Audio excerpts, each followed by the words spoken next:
കർത്താവായ യേശുക്രിസ്തുവിൻ്റെ നാമത്തിൽ വന്ദനത്തെ അറിയിക്കുകയാണ്. കർത്താവ് നമ്മെ എത്രത്തോളം നടത്തുകയും കാത്തിരുപാലിക്കുകയും അനുഗ്രഹിക്കുകയും ചെയ്തത് ഓർത്ത് ദൈവത്തെ സ്തുതിക്കുന്നു, സ്തോത്രം ചെയ്യുന്നു. ഇന്ന് മേൽക്കാലം വിശുദ്ധ വേദപുസ്തകത്തെക്കുറിച്ച് ചിന്തകൾ പങ്കുവയ്ക്കുവാനായിട്ട് ഞാൻ കടന്നു വന്നിരിക്കുകയാണ്. ലോകത്തിൽ ഏറ്റവും കൂടുതൽ വിറ്റഴിക്കപ്പെടുന്നതും ഏറ്റവും കൂടുതൽ അച്ചടിക്കപ്പെട്ടതും ഏറ്റവും കൂടുതൽ ആൾക്കാർ ഉപയോഗിക്കുന്നതുമായിരിക്കുന്ന വേദഗ്രന്ഥമാണ് വിശുദ്ധ വേദപുസ്തകം എന്ന് പറയുന്നത്. വിശുദ്ധ വേദപുസ്തകം എന്ന നാം ഏകവചനത്തിൽ പറയുമ്പോൾ തന്നെ വിശുദ്ധ വേദപുസ്തകം 66 പുസ്തകങ്ങളുടെ സമാഹാരമാണ്. 66 പുസ്തകങ്ങളായി 1118 അധ്യായങ്ങളും 31,173 വാക്യങ്ങളും വിശുദ്ധ വേദപുസ്തകത്തിൽ നമുക്ക് കാണുവാൻ സാധിക്കും. 1118 അധ്യായങ്ങളാണ് വിശുദ്ധ വേദപുസ്തകത്തിലുള്ളത്. ഞാൻ ഓർപ്പിച്ചു, വിശുദ്ധ വേദപുസ്തകത്തിൽ 31,173 വാക്യങ്ങളുണ്ട് എന്ന് പറയുമ്പോൾ അത് നാം ഇപ്പോൾ ഉപയോഗിക്കുന്ന വിശുദ്ധ വേദപുസ്തകത്തിലല്ല, മറിച്ച് ആദ്യകാലങ്ങളിൽ എഴുതപ്പെട്ടിരിക്കുന്ന ജനീവ ബൈബിളിലാണ് 31,173 വാക്യങ്ങളുള്ളത്. ദൈവാനിശ്വാസ്യം പ്രാപിച്ച 40-ൽ പരം വ്യക്തികൾ 1600 വർഷങ്ങൾ കൊണ്ട് ലോകത്തിൻ്റെ 5 ഭൂഖണ്ഡങ്ങളിൽ ഇരുന്നുകൊണ്ട് എഴുതപ്പെട്ടതാണ് വിശുദ്ധ വേദപുസ്തകമെന്ന് വിശ്വസിക്കപ്പെടുന്നു. വിശുദ്ധ വേദപുസ്തകത്തിലെ പ്രാരംഭ പുസ്തകമായിരിക്കുന്ന ഉൽപ്പത്തി തുടങ്ങി വെളിപ്പാട് വരെയുള്ള 66 പുസ്തകങ്ങൾ, ഈ പുസ്തകങ്ങൾ എഴുതിയ വ്യക്തികളെക്കുറിച്ച് ചരിത്ര പണ്ഡിതന്മാർ പല അഭിപ്രായങ്ങൾ പറയുന്നതായിട്ട് നമുക്ക് കാണുവാൻ സാധിക്കുന്നുണ്ട്. പ്രാരംഭ 5 പുസ്തകങ്ങൾ മോശയിക പഞ്ചഗ്രന്ഥങ്ങൾ എന്ന പേരിൽ അറിയപ്പെടുന്നു. വിപ്പത്തി, പുറപ്പാട്, ലേവ്യ, സംഖ്യ, ആവർത്തനം, ഈ 5 പുസ്തകങ്ങൾ മോശയാൽ എഴുതപ്പെട്ട പുസ്തകങ്ങളാണ് എന്ന് വിശ്വസിക്കപ്പെടുകയാണ്. മോശ മാത്രമല്ല, മറ്റ് അനേക വ്യക്തികൾ ഈ പുസ്തകം എഴുതുവാനായിട്ട് ഇടയായി തീർന്നിട്ടുണ്ട്. അട്ടിടയന്മാരും രാജാക്കന്മാരും നയതന്ത്രജ്ഞന്മാരും മുക്കുവന്മാരും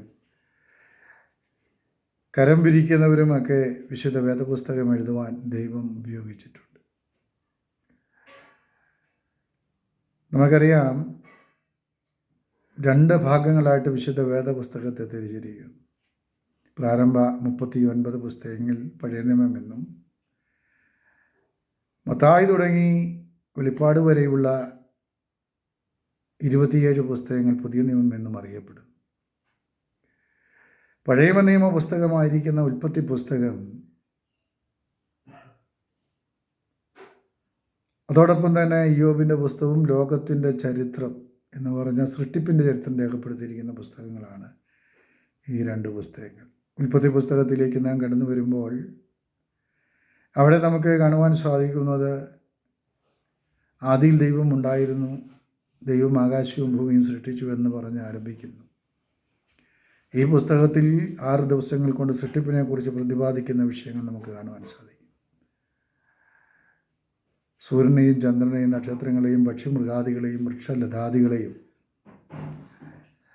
ആകാശത്തിലും ഭൂമിയിലുള്ള സകലത്തെയും ദൈവമാണ് സൃഷ്ടിച്ചതെന്നും ഉണ്ടാകട്ടെ എന്ന് പറഞ്ഞപ്പോൾ ഇവ ഉണ്ടായി എന്നും രേഖപ്പെടുത്തിയിരിക്കുന്നു.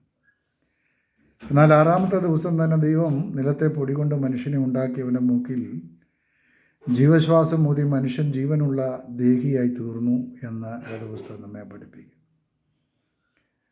അപ്പോൾ സൃഷ്ടിപ്പിൻ്റെ ചരിത്രം രേഖപ്പെടുത്തിയിരിക്കുന്ന ഉൽപ്പത്തി പുസ്തകം മോശയാൽ എഴുതപ്പെട്ടു എന്ന് വിശ്വസിക്കപ്പെടുന്നതോടൊപ്പം തന്നെ ഇയ്യോബിൻ്റെ പുസ്തകവും മോശയാണ് എഴുതിയതെന്ന് പറയപ്പെടും. ഇയ്യോബിൻ്റെ പുസ്തകം എഴുതുമ്പോൾ ആ കാലഘട്ടം വരെ, മോശ എഴുതുന്ന കാലഘട്ടം വരെ എഴുതപ്പെട്ടിരുന്ന ഒരു പുസ്തകമായിരുന്നില്ല ഏത് പുസ്തകം, ഇയ്യോബിൻ്റെ പുസ്തകം എന്ന് പറയുന്നത്. വേദപണ്ഡിതന്മാർ പറയുന്നത് അബ്രഹാമിൻ്റെ കാലത്ത് ജീവിച്ചിരുന്ന സമകാലീനായിരുന്ന വ്യക്തിയായിരുന്നു ഭക്തനായിരിക്കുന്ന ഇയ്യോബ് എന്നാണ്. അത് മോശയുടെ കാലം വരെ വാമൊഴിയായി അറിയപ്പെട്ടുകൊണ്ടിരുന്നു. തലമുറ കൈമാറി മനസ്സിലാക്കി വെച്ചിരുന്നൊരു വിഷയമാണെന്നും അത് വരമൊഴിയായി മോശ രേഖപ്പെടുത്തുവാനിടയായി തീർന്നുമെന്നാണ് വിശ്വസിക്കപ്പെടുന്നത്. ഇവനെക്കുറിച്ചൊക്കെ നമുക്കറിയാം. ബൈബിളിലെ പ്രധാനപ്പെട്ട പുസ്തകങ്ങളിലൊരു പുസ്തകമാണല്ലോ ജോബിൻ്റെ പുസ്തകം. അങ്ങനെ വിശുദ്ധ വേദപുസ്തകം ദൈവനിശ്വാസ്യം പ്രാപിച്ച 40 പരം വ്യക്തികൾ 1600 വർഷങ്ങൾ കൊണ്ട് എഴുതപ്പെട്ട പുസ്തകത്തിൽ ലോക സംഭവങ്ങളൊക്കെ തന്നെ നമുക്ക് മനസ്സിലാക്കുവാൻ സാധിക്കുന്നുണ്ട്. വിശുദ്ധ വേദപുസ്തകം ഇന്ന് ഏതാണ്ട് എല്ലാവരും തന്നെ ഉപയോഗിക്കുന്നു എന്നുള്ളത് സത്യമാണ്. ജാതി വ്യത്യാസം കൂടാതെ, മതവ്യത്യാസം കൂടാതെ പണ്ഡിതന്മാരൊക്കെ വിശുദ്ധ ബൈബിൾ ഇന്ന് ഉപയോഗിക്കുന്നു എന്നുള്ളത് ഒരു നഗ്നമായ സത്യമായി നമ്മുടെ മുമ്പിൽ നിൽക്കുകയാണ്. ഒരിക്കൽ വർഷങ്ങൾക്ക് മുമ്പ് രക്ഷിക്കപ്പെടുന്നതിന് മുമ്പ് തന്നെ, അല്ല രക്ഷിക്കപ്പെട്ടതിന് ശേഷം, മഹാകവിയായിരുന്ന വാൽമീകുറിപ്പ് EMS മരണവുമായി ബന്ധപ്പെട്ട് കലാകൗമുദിയിൽ ഒരു ലേഖനം എഴുതിയതിൽ അവിടെ അതിനകത്തൊരു ഭാഗം ഇങ്ങനെ രേഖപ്പെടുത്തിയിരുന്നു. EMS കുറിച്ച് അദ്ദേഹം പറഞ്ഞത്, മിസ്രൈമിൻ്റെ അടിമത്തത്തിൽ നിന്ന് ഇസ്രായേലിനെ വിടുവിച്ചുകൊണ്ട് വാഗ്ദത്ത കനാൻ ദേശത്തേക്ക് പുറപ്പെട്ട്, എന്നാൽ വാഗ്ദത്ത കനാൻ ദേശത്ത് ഇസ്രായേലിനെ എത്തിക്കുവാൻ കഴിയാതെ പിസ്കാ മലമുകളിൽ തൻ്റെ കൈക്കുമ്പിളിൽ കൈ താങ്ങിയിരുന്ന ദൂരത്ത് വാഗ്ദത്ത കനാൻ ദേശം ദർശിച്ച മോശയെപ്പോലെ ആയിരുന്നു EMS എന്ന് അദ്ദേഹം കുറിച്ചു വെച്ചു. കാരണം ആ ഭാഗം ഉദ്ധരിക്കണമെങ്കിൽ, പഴയ നിയമത്തിലെ മോശയെക്കുറിച്ചൊരു ഭാഗം ഒരു മനുഷ്യൻ ഉദ്ധരിക്കണമെങ്കിൽ അതിനെക്കുറിച്ച് നല്ലൊരു അറിവുണ്ടെങ്കിൽ മാത്രമേ അത് ചെയ്യുവാൻ സാധിക്കുകയുള്ളൂ. അങ്ങനെയെങ്കിൽ മോശയെക്കുറിച്ച് വ്യക്തമായിരിക്കുന്നൊരു അറിവ് ആർക്കുണ്ടായിരുന്നു? അല്ലെങ്കിൽ ബൈബിളിനെക്കുറിച്ച് വ്യക്തമായൊരു അറിവ് നമ്മുടെ കവിയായിരുന്ന വാൽമീകുറിപ്പ് സാറിനുണ്ടായിരുന്നു എന്നുള്ളതും നാം മനസ്സിലാക്കേണ്ട ഒരു കാര്യമാണ്.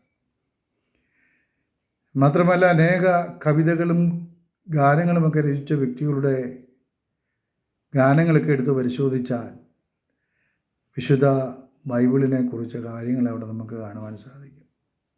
ബൈബിളിൽ നിന്നുള്ള വാക്യങ്ങൾ ഉദ്ധരിച്ചുകൊണ്ട്, ഭക്തന്മാരെ ഉദ്ധരിച്ചുകൊണ്ട് യേശുക്രിസ്തുവിൻ്റെ ക്രൂശിമരണം വരെ വർണ്ണിക്കുന്ന മനോഹരമായിരിക്കുന്ന കാവ്യശില്പങ്ങളും കാവ്യങ്ങളും കവിതകളും സിനിമാ ഗാനങ്ങൾ വരെ ഇന്ന് നമ്മുടെ ഇടയിലുണ്ട്.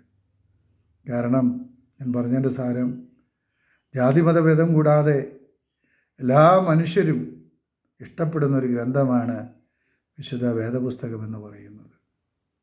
മുരുകൻ കാട്ടാക്കടയുടെ രക്തസാക്ഷി എന്ന കവിതയിൽ അദ്ദേഹം യേശുക്രിസ്തുവിൻ്റെ ക്രൂശുമരണത്തെക്കുറിച്ച് പ്രതിപാദിക്കുന്ന ഭാഗമുണ്ട്. രക്തസാക്ഷി എന്ന കവിതയിൽ ഒരിടത്ത് അവൻ്റെ പേർ യേശുദേവൻ എന്ന് പറഞ്ഞ് താൻ യേശുവിനെക്കുറിച്ച് പ്രസ്താവിക്കുന്നു. ഇതൊക്കെ യേശുവിനെക്കുറിച്ചുള്ള വ്യക്തമായ കാഴ്ചപ്പാടുകളുള്ളവർക്ക് മാത്രമേ ഇങ്ങനെയുള്ള കാര്യങ്ങൾ തങ്ങളുടെ കലാസൃഷ്ടികളിൽ അല്ലെങ്കിൽ തങ്ങളുടെ ആശയങ്ങളിൽ ഉൾപ്പെടുത്തുവാൻ സാധിക്കത്തുള്ളൂ. നമ്മുടെ കേരള നിയമസഭയിലെ അനേക പ്രസംഗങ്ങളെടുത്ത് പരിശോധിച്ചാൽ എല്ലാ പ്രസംഗകരും അല്ലെങ്കിൽ MLA-മാരും MP-മാരും മന്ത്രിമാരുമൊക്കെ തന്നെ, നിയമസഭയിലെ MLA-മാരുമൊക്കെ തന്നെ മന്ത്രിമാരുമൊക്കെ തന്നെ ഉദ്ധരിക്കുന്നതായിട്ട്, വചനവാക്യങ്ങൾ ഉദ്ധരിക്കുന്നതായിട്ട് നമുക്ക് കാണുവാൻ സാധിക്കുന്നുണ്ട്. അടുത്ത കാലത്ത് അതിൻ്റെ എണ്ണം വർദ്ധിച്ചിട്ടുണ്ട്.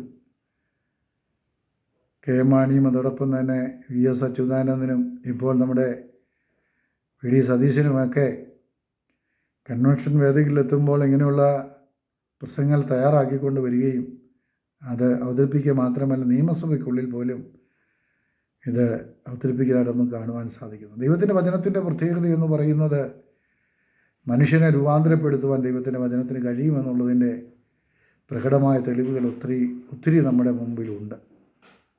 നാം മനസ്സിലാക്കിയാൽ, ദൈവത്തിൻ്റെ വചന പ്രാധാന്യത മനസ്സിലാക്കിയാൽ തീർച്ചയായിട്ടും നമ്മൾ വചനത്തെ ആശ്രയിക്കുവാൻ, ദൈവവചനവുമായിട്ട് ബന്ധപ്പെട്ടുള്ള കാര്യങ്ങളിൽ ആശ്രയിച്ച് മുന്നോട്ട് കടന്നു പോകുമെന്നുള്ളത് നമുക്ക് മനസ്സിലാക്കുവാൻ സാധിക്കുന്നുണ്ട്.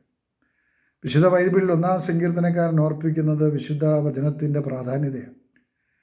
വിശുദ്ധ വചനത്തിൻ്റെ പ്രാധാന്യത്തെക്കുറിച്ച് 1-ാം സങ്കീർത്തനക്കാരൻ പറയുന്നത്, ദുഷ്ടന്മാരുടെ ആലോചന പ്രകാരം നടക്കാതെ, പാപികളുടെ വഴി നിൽക്കാതെ, പരിഹാസികളുടെ ഇരിപ്പിടത്തിലിരിക്കാതെ, യഹോവയുടെ ന്യായപ്രമാണത്തിൽ സന്തോഷിച്ച് അവൻ്റെ ന്യായപ്രമാണത്തെ രാപകൽ ധ്യാനിക്കുന്നവൻ ഭാഗ്യവാൻ. അവൻ ആട്ടിരിക്കുന്നതും തക്കകാലത്ത് ഫലം കായ്ക്കുന്നതും ഇലവാടാത്തതുമായ വൃക്ഷം പോലെ ഇരിക്കും. അവൻ ചെയ്യുന്നതൊക്കെയും സാധിക്കും. യഹോവഭക്തനായ പുരുഷൻ ഇങ്ങനെ അനുഗ്രഹിക്കപ്പെട്ടവനായി തീരും. ഒരു മനുഷ്യൻ പെടുവാനുള്ള കാര്യങ്ങളെക്കുറിച്ചാണ് സങ്കീർത്തനക്കാരൻ നമ്മെ ഓർപ്പിക്കുന്നത്. ഒന്നാമത്തെ കാര്യം, ദൈവത്തെ ഭയപ്പെട്ട് യഹോവയെ ഭയപ്പെട്ട് അവൻ്റെ വഴിയിൽ നടക്കുന്ന ഏവനും ഭാഗ്യവാൻ, നിൻ്റെ കൈകളിലെ അധ്വാനഫലം നീ തിന്നും എന്ന് പറഞ്ഞ് 128-ാം സങ്കീർത്തനത്തിൽ നമുക്ക് കാണുവാൻ സാധിക്കുന്നുണ്ട്.